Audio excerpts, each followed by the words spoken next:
Saudara mantan Menkominfo Budi Aris Setiadi membantah dirinya melindungi praktik judi online. Sebelumnya nama Budi Ari muncul dalam surat dakwaan jaksa dengan terdakwa Zulkarnain Apriliantoni.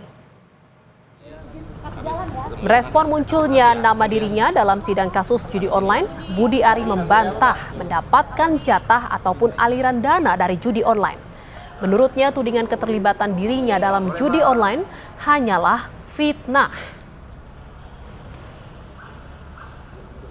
Jadi menurut yang kami tangkap itu kan disebut menerima alokasi 50%. Nah, pertanyaan berikutnya adalah apakah saya tahu? Saya tidak tahu.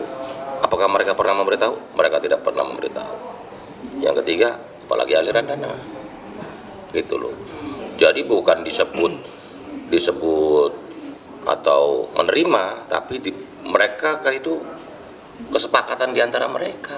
Bukan saya bersepakat dengan mereka, gitu. Itu lengkap kok di berkasnya. Jadi selama ini media mengutip tergesa-gesa atau misleading atau memframing dan cenderung fitnah ke saya, gitu.